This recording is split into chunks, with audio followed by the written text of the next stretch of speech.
할렐루야. 우리 옆 사람하고 인사 한번 합시다. 은혜 받읍시다. 은혜 받읍시다. 할렐루야. 오늘도 하나님의 은혜가 충만한 시간 되시기를 주님의 이름으로 축복합니다. 은혜 받으면 새로운 길이 열려요. 살 길이 열립니다. 은혜 받으면 치료의 문이 열려져서 육신의 질병도 치료받아요. 마음의 상처도 깨끗이 치유됩니다. 은혜 받으면 환경도 치료돼요. 가난이 떨어져 나가고 실패했던 인생이 성공하는 인생으로 바뀌는 놀라운 역사가 있어요. 은혜 받으면 하나님의 사람이 됩니다. 새 생명을 얻게 되는 것이죠. 오늘 또 풍성한 하나님의 은혜가 우리 모든 심령 속에 부어지게 되기를 예수님의 이름으로 축복합니다. 오늘은 동행 시리즈 10번째 말씀으로 기적을 만드는 하나님의 사랑, 이런 제목입니다. 하나님은 사랑으로 충만하신 분이셔요. 하나님께서는 사랑이 많은 사람과 동행하십니다. 사랑이 없는 사람과 동행할 수가 없습니다. 그래서 우리는 사랑을 키워야 돼요. 사랑을 충만하게 받아서 사랑을 채워야 됩니다.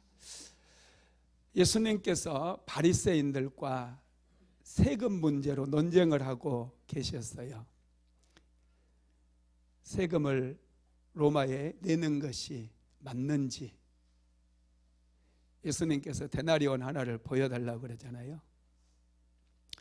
그러면서 가이사의 것은 가이사에게, 하나님의 것은 하나님에게, 이렇게 논쟁을 하고 있었거든요. 그때 한 서기관이 예수님을 찾아와서 한 가지 질문을 합니다. 예수님, 모든 계명 중에 첫 번째 되는 계명이 무엇입니까? 그때 예수님께서 이 서기관에게 대답을 해주시는데, 그게 마가복음 12장 29절에서 31절에 나와 있어요. 한번 같이 읽어봅니다. 예수께서 대답하시되 첫째는 이것이니 이스라엘아 들으라. 주 곧 우리 하나님은 유일한 주시라. 내 마음을 다하고 목숨을 다하고 뜻을 다하고 힘을 다하여 주 너의 하나님을 사랑하라 하신 것이요. 둘째는 이것이니 내 이웃을 내 자신과 같이 사랑하라 하신 것이라. 이보다 더 큰 계명이 없느니라. 아멘. 사랑을 계명이라고 말씀하셔요. 가장 큰 계명이다. 기독교의 핵심이 사랑이라는 거예요. 사랑을 빼버리면 기독교는 사라지는 거죠. 하나님은 사랑이십니다. 하나님께서 세상을 만드셨는데 세상을 만드신 원리가, 창조의 원리가 사랑 안에 숨겨져 있어요. 사랑은 창조의 원리입니다. 청춘 남녀가 서로 만났어요. 그리고 결혼을 했어요. 서로 사랑하다 보니 새 생명이 탄생하는 거예요. 사랑이 있는 곳에 생명이 탄생하고 생명이 자라나는 거예요. 사랑은 세상을 움직이는 힘이고요, 세상을 지탱하는 힘입니다.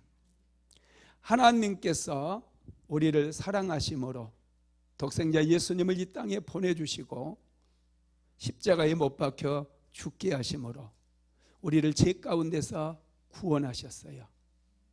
사랑하셨기 때문에 구원의 문이 열렸고 영생의 문이 열렸고 생명의 문이 열린 거예요. 사랑은 치료의 힘입니다. 사랑이 있는 곳에 기적이 일어나요. 사랑이 있는 곳에 하늘의 신령한 복이 부어집니다. 사랑하는 사람을 하나님께서는 축복해 주심을 믿으시기 바랍니다. 하나님의 사랑은 서로를 연결시켜줘요. 하나님의 사랑은 우리를 하나님과 동행하게 만들어줍니다. 사랑하며 모든 것을 내어주고 헌신하고 희생하는 것이죠. 여러분, 그런데 문제는 뭐예요? 우리 안에 사랑이 없다는 거예요. 사랑은 내가 노력해서 만들어지는 게 아니에요. 부부싸움 해가지고 이제 막 둘이 관계가 깨지고 막 헤어지려고 하면 남편이 앞으로 내가 잘할게, 노력할게 막 이렇게 설득하고 막 그러는 일이 종종 있잖아요. 사랑은 노력으로 되는 게 아니에요. 금세 또 문제가 생기는 거예요. 사랑은 받는 거예요. 사랑은 사랑의 원천이 되는 분에게 공급을 받아야 돼요. 내 노력으로, 내 헌신으로 내가 힘쓴다고 사랑이 만들어지는 게 아니에요. 사랑은 받아서 흘려보내야 돼요. 여러분, 그러면 사랑의 원천이 누굽니까? 하나님이세요. 하나님은 사랑이십니다. 사랑으로 충만한 분이셔요. 그래서 우리에게 사랑이 필요할 때 우리는 하나님께 나아가야 돼요. 하나님께 사랑을 부어달라고 우리가 기도해야 된다는 것이죠. 요한일서 4장 16절 한번 읽어볼까요? 시작. 하나님이 우리를 사랑하시는 사랑을 우리가 알고 믿었노니 하나님은 사랑이시라. 사랑 안에 거하는 자는 하나님 안에 거하고 하나님도 그의 안에 거하시느니라. 아멘. 하나님은 사랑으로 충만해요. 누구든지 하나님께 나아오는 자들은 하나님의 사랑을 받을 수 있어요. 우리는 많이 받아야 돼요. 공급을 받아야 줄 수 있어요. 아내를 사랑하고 싶어도, 남편을 사랑하고 싶어도 잘 안 되잖아요. 내 안에 사랑이 없기 때문에. 하나님께서 주시는 사랑을 우리가 충만하게 받을 때 사랑을 줄 수 있어요. 여러분, 이 사랑이요 얼마나 중요한 줄 아세요? 사랑이라고 하는 히브리어 단어를 찾아보니 히브리어 단어가 아헬이에요. 뜻은 숨이라는 거예요. 호흡, 우리가 숨을 쉬는 거, 이 숨이 사랑이라는 거예요. 여러분, 우리가 숨을 참으면 어떻게 돼요? 한 10분만 참으면 다 쓰러질 거예요. 숨을 안 쉬면 죽어요. 똑같이 우리가 사랑을 주고받지 않으면 살아있으나 죽은 것과 똑같아요. 인생이 다 죽어 있어요. 가족도 주변의 환경도 다 죽어 있어요. 메말라 있다는 거예요.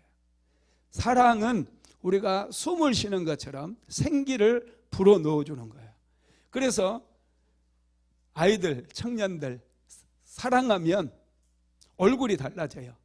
생기가 있어요. 생명력이 있어요. 아무리 피곤하고 아무리 밤을 새워서 일을 해도요, 사랑하는 사람에게는 생기가 느껴져요. 피곤하지 않아요. 사랑하는 사람이 전화하면 나 피곤하니까 전화 끊어. 나 좀 자고 일어나서 할게. 이러는 청춘 남녀 없습니다. 아무리 피곤해도 그래 나 괜찮아 피곤하지. 괜찮다니까. 사랑하면 이렇게 에너지가 넘치고 생명력이 넘치게 됩니다. 그런데 사랑이 사라져버리는 순간 인생이 재미가 없어요. 인생이 힘들어요. 피곤해요. 메말라 버려요. 실패가 찾아와요. 여러분, 하나님께 사랑을 많이 받으시기를 주님의 이름으로 축복합니다.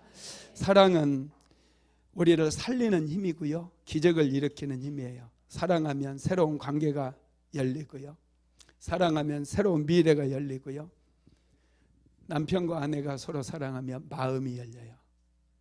열림이에요. 사랑하면 기쁨이 찾아오고 행복이 찾아옵니다. 사랑하면 아무리 힘들어도 오랫동안 견딜 수 있어요. 사랑은 견딤의 능력이거든요. 사랑하면 헌신하고 희생을 해요. 아내가 남편을 사랑하면 남편을 위해서 맛있는 아침밥을 만들어서 잘 대접을 합니다. 사랑하지 않으면 나 피곤해. 그냥 출근하든지 말든지. 사랑하면 헌신하는 거예요. 여러분, 우리는 사랑을 소중하게 여겨야 돼요. 하나님의 창조의 원리도 사랑했기 때문에 사람도 만드신 거예요. 세상을 만드신 거예요. 사랑이 이 세상 만물을 움직이게 만들어요. 하나님의 사랑이 이 우주 만물을 운행하게 만든다는 거예요. 그래서 우리는 사랑의 의미를 깨닫고 삶 속에서 사랑을 좀 실천해야 됩니다. 우리가 그러면 우리 삶에서 실천하는 이 사랑이 무엇인지를 좀 알아야 되겠죠. 사랑은 무엇일까? 첫 번째로 사랑은 손을 잡아주는 거예요. 예수님께서 공생애 사역을 하시면서 참 많은 사람들의 손도 잡아주시고요, 어루만져 주시더라고요. 오늘 우리가 읽은 마태복음 8장의 배경은 가버나움이라고 하는 곳이에요. 가버나움은 예수님의 사역의 중심지입니다. 갈릴리 지역에 있어요. 예수님께서 가버나움에서 회당장 야이로의 딸을 살려주셨어요. 혈루증 여인도 고쳐주셨어요. 그런데 예수님께서 오늘 이 가버나움에 오셨는데, 이 가버나움에 베드로의 집이 있었거든요. 베드로의 집에 예수님께서 가셨을 때 베드로의 장모가 열병으로 누워 있는 거예요. 중한 열병에 걸려서 누워 있습니다.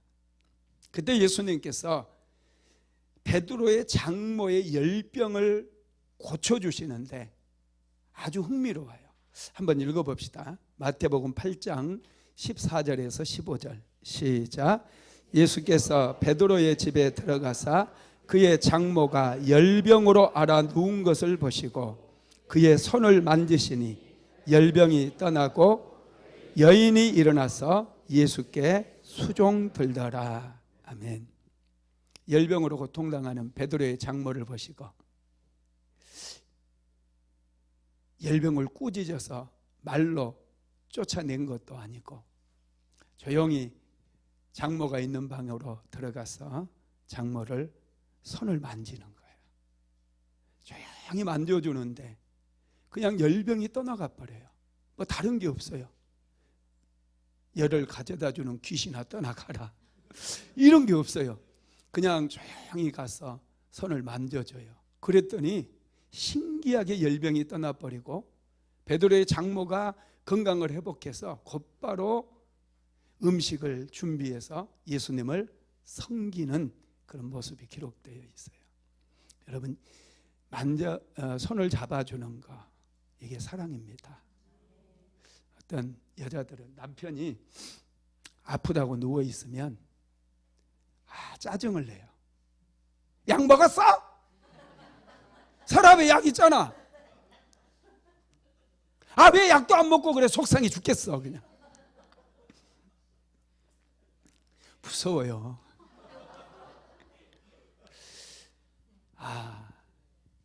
사람이 약으로 치유되는 게 아니에요. 내가 얘기했잖아. 옷 좀 따뜻하게 입고 다니라고. 왜 옷을 그렇게 얇게 입고 다녀가지고 감기나 걸리고. 그럼에도 불구하고 따뜻해야 돼요. 말을 안 들어서도. 아파? 어디가 아파? 내가 기도해 줄게. 여러분, 이렇게 할 때 치료가 되고 빨리 회복되죠. 그래야 아침밥 해줄 거 아닙니까? 또 남편들도 마찬가지고요, 아내들도 마찬가지예요. 남편들도 아내가 아프다고 그러면은 손도 잡아주고 옆에 좀 있어주고, 그게 좋아요. 나는 우리 사모가 아프다면 그래 좀 쉬어하고 나가버리려고 그러는데 사모는 자꾸 나를 옆에 붙들어 놓으려고 그래요. 남자들은 좀 아프면 그냥 쉬는 게 좋거든요. 편안하게 누가 옆에 있으면 좀 힘들어요. 그냥 차라리 깊이 잠자는 게 좋은데 여자들은 안 그런가 봐요. 우리 사모는 왜 자꾸 나가냐고, 아파 죽겠는데 옆에 좀 있으라고. 하여튼 이 지식이 필요해요, 사랑하려면. 여자분들은 남편이 옆에 앉아서 아프냐고 그냥 손도 좀 잡아주고 고생했어, 아이고 얼마나 힘들었어 그러면서 위로해 주는 거, 이걸 아주 또 좋아하는 것 같아요. 그러면 금방 일어납니다. 할렐루야. 예수님께서는 사랑이 많으신 분이셔서 베드로의 장모님은 남편도 없었던 것 같고, 베드로 이놈도 어디로 가버리고 고기를 잡으러 갔는지 아무도 방이 없잖아요. 그걸 아시고 예수님께서 그 장모 혼자 누워있는 방에 가서 손을 탁 잡으면서 아유 그래 아무도 없네, 아이고 얼마나 힘들었어, 밥은 먹었나요? 막 이러면서 어루만져 주니, 야 장모가 금세 힘을 얻고 또 하나 예수님의 그 능력으로 치유돼서 치유가 돼버리는 것을 볼 수 있습니다. 사랑은 손을 잡아주는 거예요. 요즘 나이 좀 드신 분들은 부부간에 또 같이도 안 걸어가요. 남자들은 항상 먼저 가고 아내들은 막 따라가고 그러는데, 그래서 우리나라에서는 50대가 손잡고 다정하게 걸어가면 불륜인가 하고 쳐다보네. 남편들도 그렇고 아내들도 그렇고요, 서로 좀 만져줘야 돼요. 우리 사모가 어떤 또 건강 유튜브를 봤는데, 남편들이 할아버지들이 할머니가 돌아가시면 한 6개월도 못 산대요. 금방 돌아가신대요. 할머니가 있는 할아버지들은 안 죽는데요. 특히 할머니가 자꾸 할아버지 영감님을 막 만져주는 그런 할아버지는 안 죽는데, 할머니도 마찬가지예요.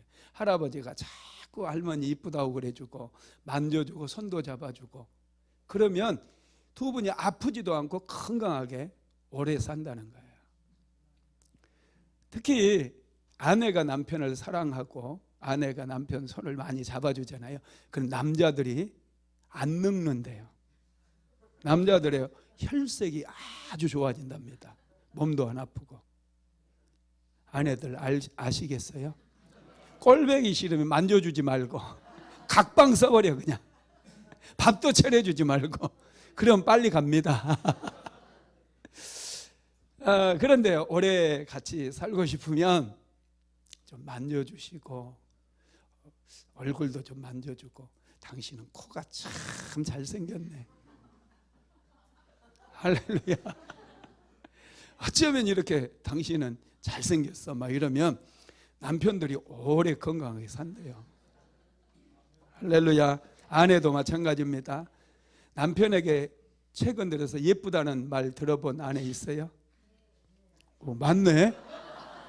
뭐 여기는 되는 집들이 많네. 남편들은 아내를 예쁘다고 그러면서 좀 손도 잡아주고 어디 갈 때 다정하게 손잡고 얘기하면서 걸어가고 그러면 아내들이요 건강해진대요. 정말 매력적이 되어진대요. 예뻐진대요. 할렐루야. 여러분 좀 만져줘야 돼, 잡아줘야 돼요. 괜히 그냥 자기랑 상관없는 여자 손 만졌다가 추행범으로 걸리지 마시고 다른 사람은 추행이 되는 거예요. 아내는 만져도 돼요. 할렐루야. 예수님의 손은 치료의 손이에요. 능력의 손이에요. 사랑의 손이에요. 그래서 베드로의 장모를 탁 만졌더니 베드로의 장모가 벌떡 일어났어요. 마태복음 9장에도 보면은요, 예수님께서 여리고를 지나가실 때 두 소경이 예수님을 보고 막 소리를 지릅니다. 다윗의 자손 예수여, 우리를 불쌍히 여기소서. 그래요. 다윗의 자손 예수여, 우리를 불쌍히 여기소서. 예수님께서 두 소경을 데려오라고 그래요. 그리고 예수님께 그 두 소경의 눈을 만져주셔요. 눈을 만져주십니다, 손으로. 그러면서 내 믿음대로 될지어다 그래요.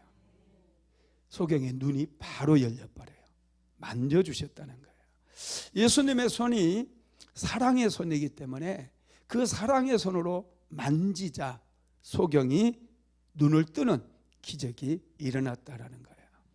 예수님은 이렇게 공생의 사역을 하시면서 가시는 곳곳마다 병든 자를 만져요.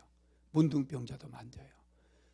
사람들은 전염병에 걸리면 만지지 못하잖아요. 우리도 코로나가 유행했을 때 코로나에 걸린 사람을 격리시켜버려요. 격리시켜버려요. 그리고 그 사람의 막 동선까지 막 그냥 카톡으로 보내주면서 그 사람이 다녔던 곳은 가지도 못하게 만들어. 야, 이게 혹시 감염되지 않을까?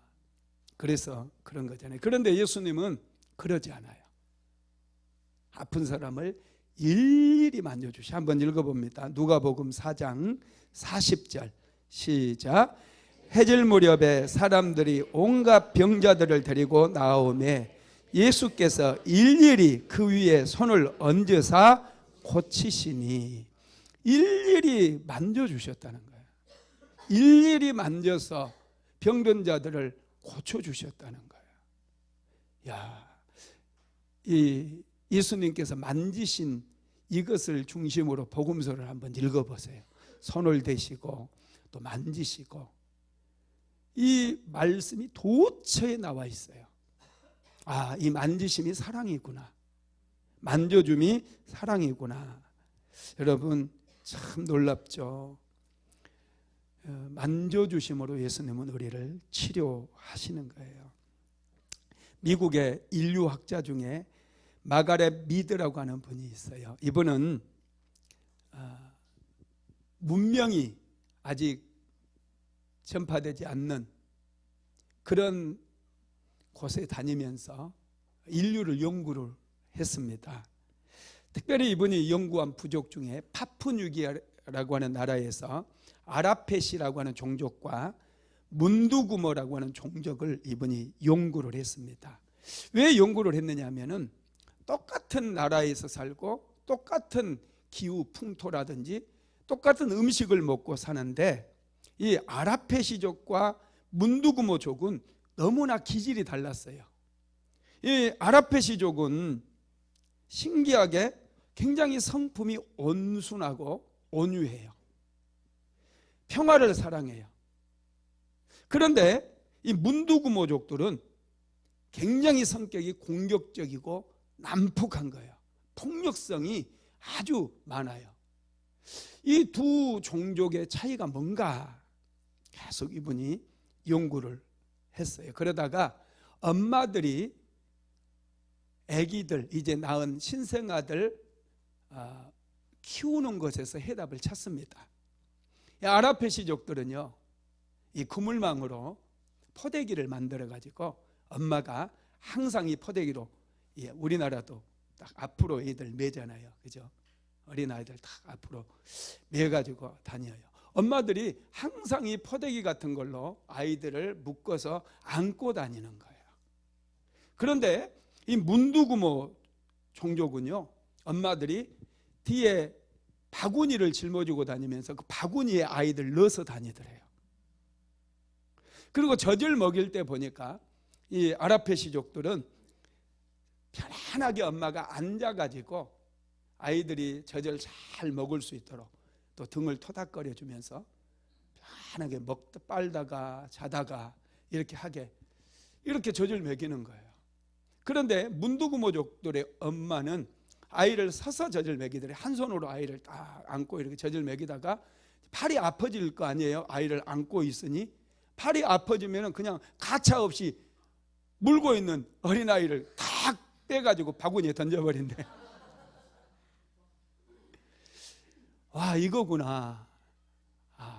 접촉이 별로 없는 거예요. 문두구모족들은 엄마와 접촉이 정말 제한되어 있어요. 그러다 보니 이 아이들은 굉장히 폭력적이 되고 공격적인 그런 성향을 가진다는 거예요. 여러분, 엄마와 접촉이 많은 아이들은 굉장히 사랑이 많고 온유하고 따뜻해요. 사람은 어린 아이 때뿐만 아니라 성장하면서도 접촉이 필요한 거예요. 만져주고 신체적인 그런 접촉들. 아이들 좀 이쁘다고 머리도 쓰다듬어 주고 안아주기도 하고, 할렐루야. 그렇게 아이들도 건강하고요. 또 남편도 아내를 안아주고, 자꾸 여러분 접촉이 돼야지 건강하게 살아갈 수가 있다라는 것입니다. 사랑은 접촉하는 거예요. 사랑은 손을 잡아주고 또 만져주는 것입니다. 마태복음 오늘 8장 15절 다시 한번 읽어봅니다. 시작. 그의 손을 만지시니 열병이 떠나가고 여인이 일어나서 예수께 수종들더라. 베드로의 장모의 손을 잡아주었을 때 열병이 떠나가 버린 거예요. 면역력이 강해집니다. 손을 잡아주면. 예수님께서 이렇게 만져주심을 통해서 많은 병을 치료하셨고 많은 기적을 행하셨어요. 구약에도 그런데 구약에도 보면 하나님께서 만져주시는 그런 장면들이 나와요. 특별히 엘리야 선지자는 열왕기 상에서 여러분 영적 전쟁을 치르잖아요. 바알 선지자 450명, 아세라 선지자 400명과 능력 대결을 하거든요. 하늘에서 불이 내리게 한 그 신이야말로 이스라엘의 하나님이다. 백성들이 보는 앞에서 능력 대결을 펼쳐요. 바알 선지자, 아세라 선지자가 바알의 이름을 불렀지만 불이 내리지 않았어요. 엘리야 선지자가 하나님 앞에 나아가서 이 백성들로 하여금 여호와가 하나님인 것을 알게 해달라고 기도했을 때 하늘에서 갑자기 불이 내려서 제단을 다 태워버리거든요. 엄청난 기적이 일어났어요. 그리고 또 엘리야가 3년 반 동안 비가 내리지 않는 이스라엘 땅에 비를 내려달라고 기도했을 때 하늘에서 비가 내려버려요.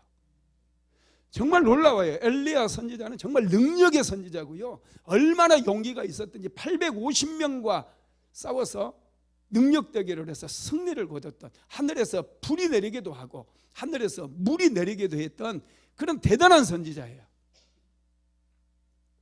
그런 선지자가 이제 이세벨이 바알 선지자, 아세라 선지자 850명을 전부 다 죽였다는 소문을 듣고, 소식을 듣고 이를 부들부들 갈잖아요. 내가 반드시 엘리야를 죽이리라.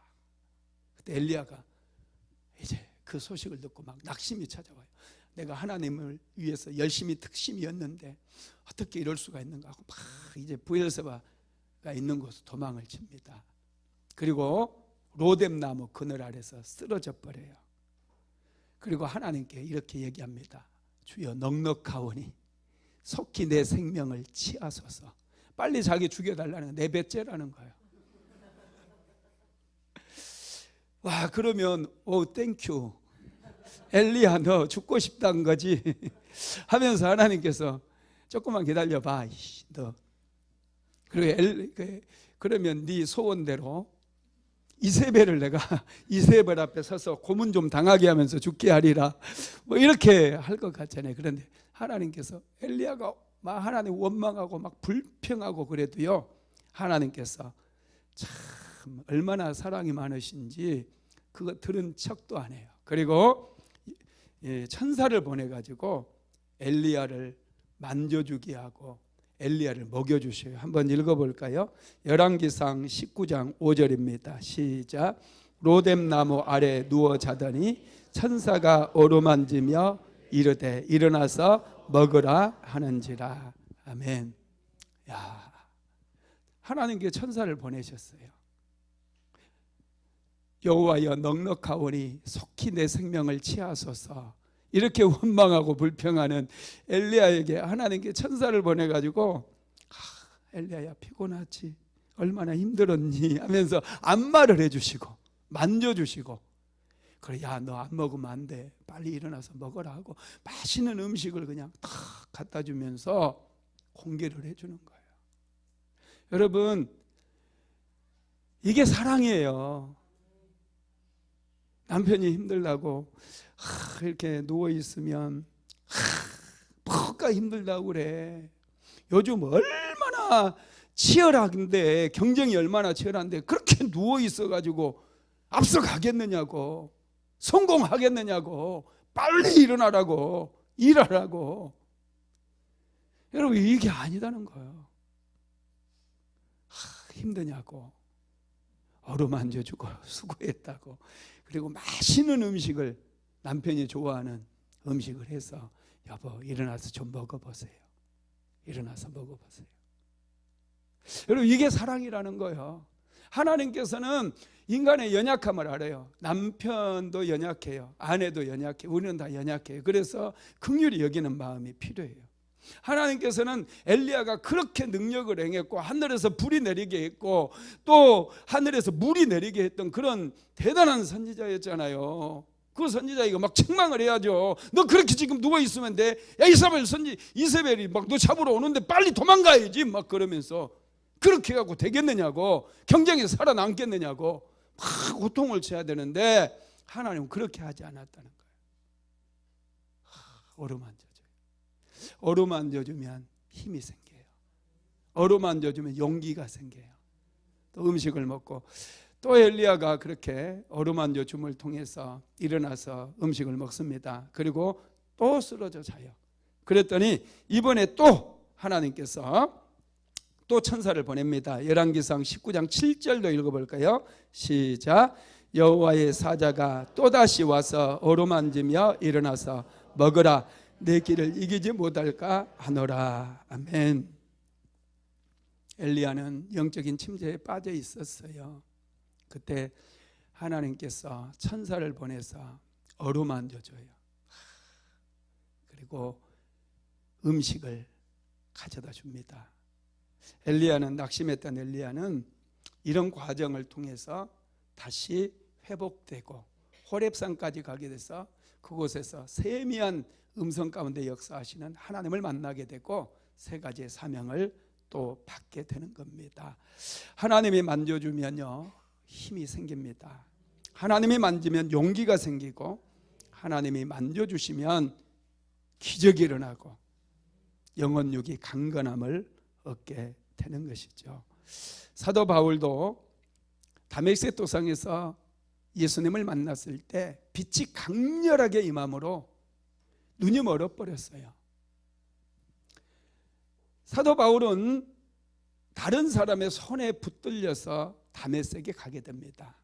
그때 하나님께서 다메섹에서 열심히 신앙생활 했던 아나니아라고 하는 사람에게 찾아가셔서, 아나니아야, 사울에게 찾아가서 그의 눈에 손을 대서 그의 눈을 보게 해라, 이런 말씀을 하십니다. 아나니아가 사울을 찾아가요. 그리고 눈에 손을 얹고 기도해 줍니다. 그때 바울의 눈이 열렸어요. 보게 되었어요. 육체의 눈만 열린 게 아니라 영적인 눈도 열리게 되었어요. 그래서 바울은 이방인을 위한 사도가 되어서 온 세상에 다니면서 수많은 교회를 세우는 그런 인생을 살아가게 됩니다. 여러분, 손을 잡아주는 건 사랑이에요. 남편들, 아내들, 자녀들 잡아주시기 바랍니다. 두 번째로 사랑은 용서입니다. 하나님의 사랑은 용서하는 사랑이에요. 죄와 허물을 덮어주는 것이 사랑이에요. 사랑하지 않으면 우리는 막 들추어내요. 막 떠들고 다녀요. 허물을, 수치를 막 드러내 보이는 거예요. 그러나 사랑하는 사람은 덮어주는 거예요. 하나님께서는 우리의 죄를 예수님의 보혈로 씻어주시고 덮어주시고, 하나님의 사랑은 덮어주는 사랑이에요. 우리가 못났어도, 우리가 죄에 빠졌어도 하나님은 독생자 예수님을 이 땅에 보내주시고 십자가에 못 박혀 죽게 하심으로 우리의 죄의 문제를 해결해 주신 거예요. 죄값을 다 청산해 주신 거예요. 요한일서 4장 10절 한번 읽어보겠습니다. 사랑은 여기 있으니 우리가 하나님을 사랑한 것이 아니요 하나님이 우리를 사랑하사 우리 죄를 속하기 위하여 화목제물로 그 아들을 보내셨음이니라. 아멘. 하나님의 사랑은 독생자 예수님을 이 땅에 보내주셔서 십자가에 못 박혀 죽게 하신 사랑이에요. 희생하는 사랑이에요. 사랑하면 그래서 용서합니다. 허물이 있어도 용서하시기를 주님의 이름으로 축복합니다. 세 번째로 사랑은 관심을 가지는 거예요. 사랑의 반대말은요, 미움이나 증오, 슬픔이 아니라 무관심이에요. 무관심. 관심을 가져야 돼요. 남편에 대해서 관심을 가져야 돼요. 아내에 대해서 관심을 가져야 돼요. 사람은 자기 중심적으로 살아갑니다. 내가 좋아하는 것을 남편도 좋아하겠지. 그래서 강요해요. 이렇게 하라고 그래요. 제가 제일 이해가 안 되는 여자들 중에 어떤 분은 당신은 내가 시키는 대로만 해. 내가 시키는 대로만 하면 당신은 다 잘 돼. 이렇게 말하는 분들이에요. 이건 크게 잘못한 거예요. 남편은 달라요. 여러분, 각각의 인격체는요 다 다른 거예요. 정말 사랑하면 남편이 좋아하는 음식이 뭔가 그걸 대접하는 거예요. 내가 좋아하는 거 만들어 놓고 맛있게 먹어? 이렇게 하잖아요. 옷을 하나 사줄 때도 남편의 취향을 생각하고 우리 남편에게는 저 옷이 잘 어울리겠다. 그런 남편이 좋아하는 스타일을 사줘요. 자기가 좋아하는 스타일을 사주고 잘 어울리네. 입고 다녀. 남편은 안 입어요. 이건 내 스타일 아니거든. 착한 우리 집사님들은 입고 다니더라고. 저는 안 입어요. 누가 뭐라 해도 내 스타일은 따로 있어요. 할렐루야. 여러분, 이 관심은 너무나 중요해요. 사랑은 관심이에요. 관심이 무엇이냐면 마음이 머무르는 것을 말해요. 나의 마음이 머무르는 것. 자녀를 사랑하면 항상 어머니의 마음에 자녀 생각이 있어요. 군대 보낸 아들이 잠을 잘 때도 일을 할 때도 떠나지 않아요. 사랑이니까. 운전을 하고 가도 항상 내 안에 머무는 생각들이 있죠. 그 사랑하기 때문에 그러는 거예요. 돈을 사랑하는 사람은 항상 돈. 여러분, 사랑은 관심이에요. 관심은 나의 마음에 머무는 것들이에요. 사람들이 정말 두려워하는 게 뭔 줄 아세요? 사랑을 잃는 것을 두려워해요. 사랑을 잃을까 봐 먼저 관계를 깨뜨리는 사람도 있어요. 끝내버리는 사람도 있어요. 사랑에 대한 욕심도 끝이 없습니다.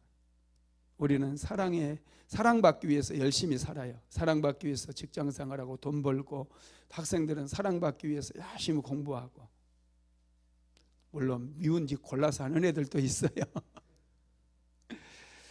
여러분, 얼마나 사랑에 대한 욕구가 강렬한지 100명의 사람들 중에 99명이 나를 좋아하고 나를 사랑해 줘도요, 딱 한 명이 나를 욕하고 다니고 나를 싫어하고 그러면 행복하지를 않아요. 점수로 한 사람은 99점인데 만족이 안 돼요. 이 정도로 사람들은 사랑에 대한 욕망이 크다는 거예요. 특별히 남편은 아내의 사랑을 받아야 되고 아내는 남편의 사랑을 받아야 됩니다. 그래야 행복해집니다. 사랑은 관심에서 시작되기 때문에 관심을 가지시기 바랍니다. 네 번째로 사랑은 돌보고 살피는 거예요.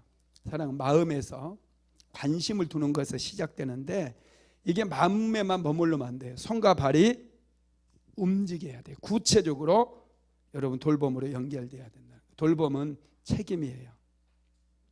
만일 꽃을 사랑한다면, 화초를 사랑한다면 꽃을 보고 와 예쁘다 이렇게만 말해서는 안 돼요. 꽃을 가꿔야 돼요.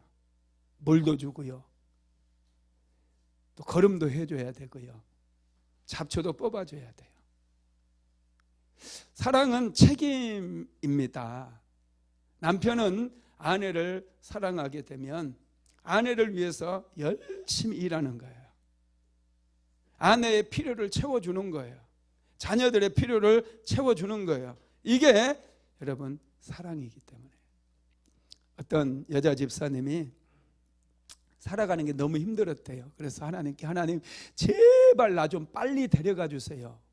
막 기도한 거예요. 그날 밤에 예수님이 찾아오셨어요. 알았다, 딸아, 너를 속히 데려가 주겠다. 그런데 좀 생각해 봐라. 네가 죽으면 장례식에 사람들이 많이 오지 않겠니? 그래서 네 집이 이렇게 어지러져 있는데, 와, 이 여자 되게 게으른 여자네. 이렇게 손가락질하면 얼마나 부끄럽겠니? 그러니 자, 집안 청소부터 좀 해라. 그러면 데려가 줄게. 집사님이 일어나자마자 이제 막 청소를 해서 몇날 며칠 옷장도 정리하고 화장실 청소, 누런 화장실 청소 막 싹 하고 청소기도 밀고 막 흩어져 있는 옷까지도 다 개가지고 다 정리를 해놨어요. 그러자 그날 밤에 또 예수님이 딱 찾아오신 거예요. 야, 집 청소 깨끗하게 하니까 참 좋다. 근데 너희 집 밖에 그 마당에 있는 정원으로 한번 봐봐라. 잡초가 그냥 완전 그냥 쓰레기통이 돼버렸다. 저것 좀 정리 좀 할래? 예, 알겠습니다. 죽는 마당에 뭘 못하겠어요. 하루 종일 잡초 뽑고 꽃이도 심고 나무도 사다가 꽃도 사다가 막 심어서 그것도 정원이 막 향기가 진동하는 거예요. 예수님이 그날 밤에 또 찾아오셨어요. 야, 정원이 참 보기가 좋구나. 수고했다. 그런데 네가 지금 오늘 밤에 내가 널 데려가고 싶은데 그냥 떠나버리면 네 자녀들이 엄마에 대해서 어떻게 생각하겠니? 엄마는 사랑이 없는 사람이야. 우리에게 맛있는 것도 해주지 않았어. 막 그러면 네가 좀 슬프지 않겠니? 자녀들은 정말 엄마가 나를 너무너무 사랑했구나. 이걸 좀 느끼게 좀 해줘라. 그런 거예요. 그래서 이제 그날부터 막 애들이 오면은 막 안아주고 애들을 조건 없이 막 사랑해 주는 거예요. 애들을 위해서 막 떡볶이도 만들고 오뎅도 하고 막 맛있는 거 사가지고 애들을 먹이고. 그러니까 애들이 막 너무 좋아하는 거죠. 엄마가 막 너무 좋아요. 엄마를 봐도 그냥 모른 척했던 애들이 엄마 하고 달려오는 거예요. 그리고 이제 그날 밤에 또 예수님이 찾아오셨어요. 야, 애들이 참 너를 좋아하는 모습 보니까 내가 보기 좋았다. 이제 딱 한 가지만 하면 내일 저녁에 내가 데리고 갈게. 그러면서 야, 그 남편이 너한테 뭐 잘못한 거 안다. 그렇지만 그래도 남편이 생각할 때 이 여자 정말 괜찮은 여자였는데 먼저 가버리니 내가 너무 아프다. 마음이 너무 아프다. 이런 생각이 좀 들지 않아야 되겠니? 그러니 남편에게 조금만 잘해봐라 그런 거예요. 그래서 이제 죽는 마당에 뭘 못합니까? 남편이 맨날 타박하고 그랬어도 그 남편을 위해서 막 열심히 음식도 준비하고 옷도 데려놓고 남편이 막 출근할 때 따라 나가가지고 여보 잘 갔다 오라고 막 손도 흔들어주고 오니까 막 좋아서 팔딱팔딱 뛰면서 그냥 끌어 안아주고 막 그런 거예요. 그렇게 며칠이 지나고 나니까 야, 집이 너무 화기애애하고 애들 얼굴에 웃음꽃이 피고 남편도 막 자기를 바라보는 눈이 장난 아니야. 막 너무 사랑스럽게 바라보는 거예요. 그래서 죽으려니까 아까워. 그래서 하나님께 막 예수님이 찾아와서 이제 진짜 데리고 갈까 봐서 막 그 자리에 엎드려서 기도했대. 하나님 제발요 조금 더 살게 해주세요. 사랑하면 행복해져요. 사랑은 가꿈이에요. 인생을 열심히 가꾸는 거예요. 남편을 사랑하면, 여러분 아내를 사랑하면 정말로 가꾸는 것입니다. 잘 가꾸게 되기를 주님의 이름으로 축복합니다. 사랑은요, 여러분 우리 사랑은 이렇게 돌봄이고요. 다섯 번째로 상대방을 이해하는 거예요. 사랑은 이해하는 것이다. 사랑하려면 상대에 대한 지식이 필요해요. 남편에 대해서 알아야 돼요. 아내에 대해서 알아야 돼요. 자녀들에 대해서 알아야 돼요. 지식이 없다 보니까 여자들은 그래요. 당신은 이해가 안 돼. 그래. 막 고개까지 흔들어. 도대체 당신 왜 그래? 이해를 못하겠어. 지식이 없어서 그러는 거예요. 남편에 대한 지식이 없고, 아내에 대한 지식이 없다 보니까 아내가 하는 일마다 못 믿어. 그래서 남편들이 아내를 못 믿고요, 돈 관리도 자기가 다 하고 막 눈을 흘기고 확 막 이래, 인상도 쓰고. 지식이 있으면 서로 믿게 됩니다. 서로 이해하게 됩니다. 서로 사랑하게 된다라는 거예요. 그래서 여러분, 남편을 사랑하면 남편에 대한 지식이 있어요. 무엇은 어떤 음식을 좋아하는지, 어떤 취향인지 지식이 있어요. 아내를 사랑하려면 여러분, 아내의 감정을 무시해서는 안 돼요. 아내는 느낌을 무척 중요하게 여겨요. 느낌 알아줘야 돼요. 할렐루야. 자기중심적으로 사랑하는 건 사랑이 아니에요. 나랑 같이 살려면 나한테 맞춰. 남자들 자꾸 그런 분들이 있어요. 아내가 기가 죽으면 여러분, 본인이 제일 손해예요. 사랑은 자기중심적인 게 아니에요.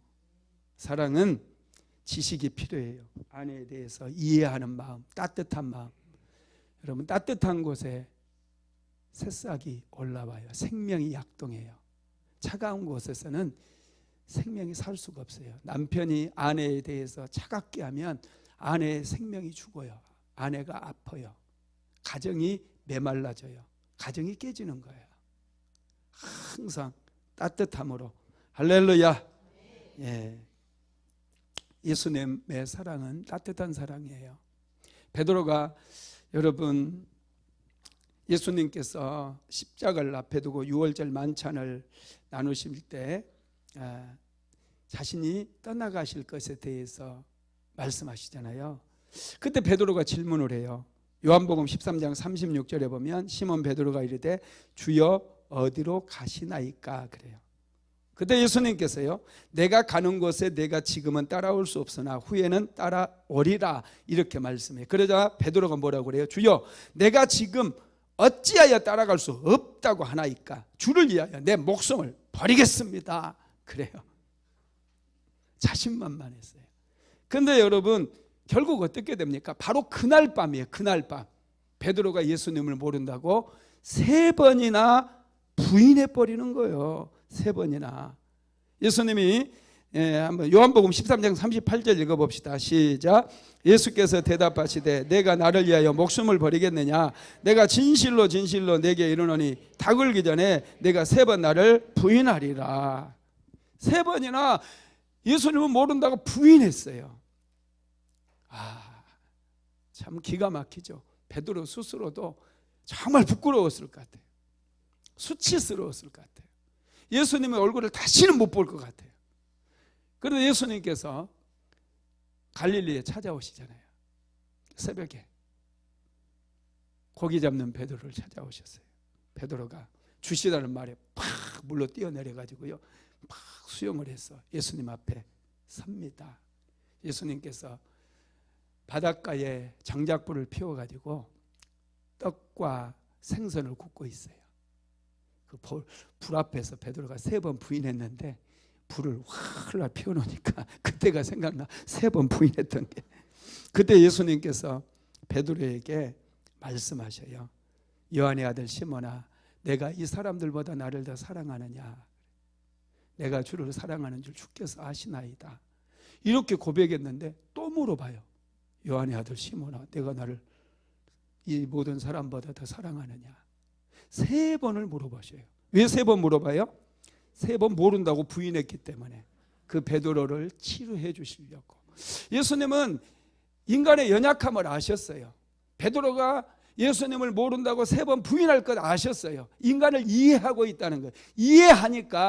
이해하니까 용서가 되어지고 베드로를 찾아오신 거예요. 그래서 베드로의 입으로 다시금 예수님을 3번이나 사랑한다고 고백하게 만드시면서 베드로를 치료해 주시는 거예요. 베드로는 그런 사랑에 힘입어서 회복이 되고 치료가 돼서 그는 땅끝까지 가서 복음을 증거하는 거예요. 사랑은 회복시키는 능력이에요. 치유하는 능력이에요. 사랑이 있는 곳에 기적이 일어납니다. 6번째로 사랑은 상대를 존중하는 거예요. 관심이 있고 보살핌이 있어도요, 존중이 빠지면 사랑이 아니에요. 사랑은 존중하는 거예요.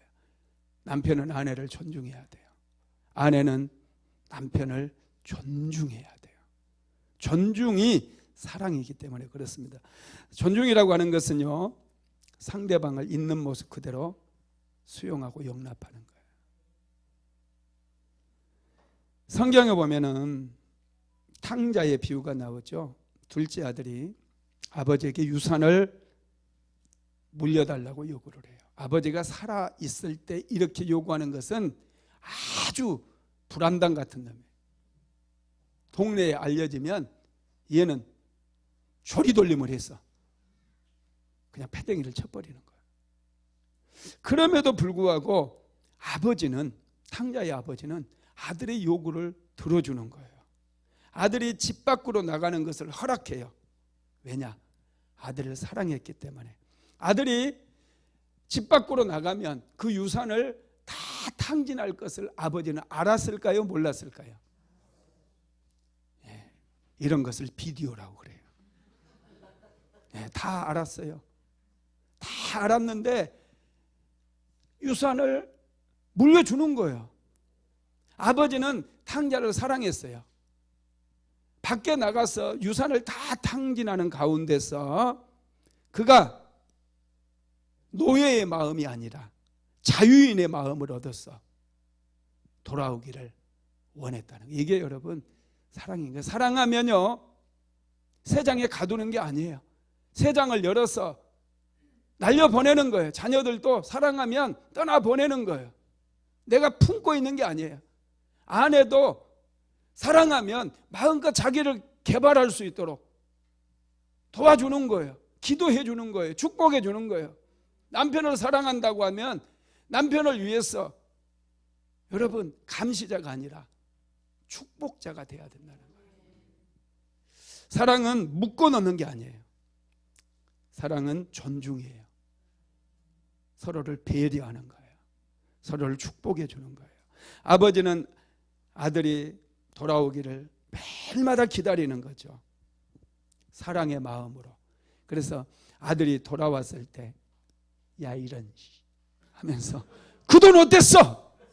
돈 말이야 돈. 이렇게 얘기하지 않아요. 그냥 측은한 마음으로 끌어안아주는 거예요. 새 옷을 갖다가 입히라고 그래요. 신발을 가져다가 신기라고 그래요.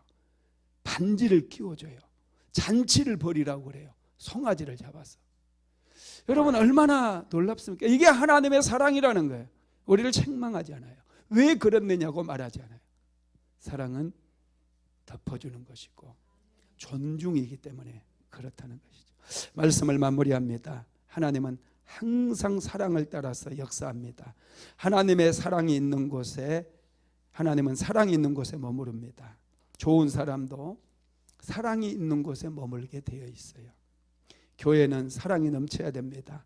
사랑이 넘치는 교회에 하나님께서 역사하시고 기적이 일어나고 문제도 해결됩니다. 하나님의 사랑이 넘치는 곳에 은혜가 넘치게 되고 축복이 넘치게 되고 치유의 역사가 넘쳐나게 되는 것입니다. 에리 프롬은 사랑은 기술이라고 그랬어요. 사랑은 하나님께 받는 것이지만 이 사랑이 우리 안에서 활성화되어지고 이 사랑이 우리 안에서 크게 확장되기 위해서는 기술이 필요해요. 여러분 운전할 때 이론을 배우고 학원 가서 차를 조작하는 법을 배우고 이제 운전을 합니다. 면허증을 땄어요. 그러면 여러분 저절로 운전이 잘 됩니까? 아니죠. 차를 끌고 나가서 주차하는 법도 배우고 또 운전을 많이 해봐야 돼요. 그러면 이제 차를 몰고 경부고속도로, 호남고속도로 뭐 얼마든지 질주할 수 있게 돼요. 사랑도 마찬가지예요. 사랑은 배워야 돼요. 그리고 사랑은 우리가 기술이기 때문에 사랑을 어떻게 하면 실천할 것인가, 우리 남편을 어떻게 사랑하고 아내를 어떻게 사랑할 것인가 자꾸 훈련해야 돼요. 이것도 해봐야 돼요. 자꾸 해봐야 돼요. 그러다 보면 처음에는 어색할 수 있으나 사랑이 잘 훈련되어지면 정말 우리가 사랑을 잘하게 되고 행복한 가정, 행복한 인생을 세워갈 수 있다라는 것입니다. 사람의 마음은 사랑할 때 불이 켜져요. 밝아집니다. 어두운 곳에서는 생명이 자랄 수 없어요. 밝은 곳에서 생명이 자라고 꽃이 피고 열매가 맺는 거예요. 공동묘지로 만들지 마세요. 가정을 환하게 행복이 넘치는 그런 가정으로 만들게 되기를 주님의 이름으로 축복합니다. 고마우신 하나님, 치료하시는 주님의 은혜가 오늘 우리 한 사람 한 사람 머리부터 발끝까지 흐르게 하옵소서. 주님의 얼굴을 구할 때마다 우리에게 자유를 주시는 하나님을 찬양합니다. 우리의 고통과 우리의 실패와 우리의 죄를 씻어주시는 하나님을 찬양합니다. 육신의 질병으로부터 마음의 상처로부터 우리를 치료해 주시는 하나님을 찬양합니다. 오늘도 그 크신 하나님의 사랑이 사랑하는 성도들 머리부터 발끝까지 흐르게 하옵소서. 오 성령님 임하소서. 깊이 임하소서. 오늘도 하나님의 만져주심을 통해 사랑하는 성도들 회복되게 하시고 치료되게 하시고 하나님의 사람으로 온전히 변화되게 하옵소서. 내가 나사렛 예수 그리스도 이름으로 명령하노라. 육신의 질병은 떠나갈지어다. 예수 그리스도 이름으로 육체의 질병은 깨끗이 치료될지어다. 암세포는 사라질지어다. 머리의 종양도 사라질지어다. 류마티스 관절염도 예수의 이름으로 떠나갈지어다. 성령님 깊이 만지소서. 깊이 만지소서. 불치병도 예수의 이름으로 사라질지어다. 깨끗이 치료받을지어다. 주님 피 묻은 손으로 이 시간 우리 한 사람 한 사람 어루만져서 치유와 회복이 역사들이 일어나게 하시고 가정이 살아나게 만들어 주시고 꽃이 피게 하시고 행복한 가정이 이루어질 수 있도록 주 예수님 도와 주시옵소서. 예수님의 이름으로 기도드렸습니다. 아멘. 그러면 우리 주 예수 그리스도의 무한하신 은혜와 아버지 하나님의 극진하신 사랑하심과 보혜사 성령 하나님의 감동감화 충만케 하시는 역사가 오늘도 사랑을 충만하게 받아서 주변에 흘려보내기를 간절히 소망하는 하나님의 모든 권속들 위에 사랑하는 순복음 안디옥교회 모든 성도들 머리 위에 가정과 직장과 사업장 위에 이제로부터 영원토록 함께 있을지어다. 아멘.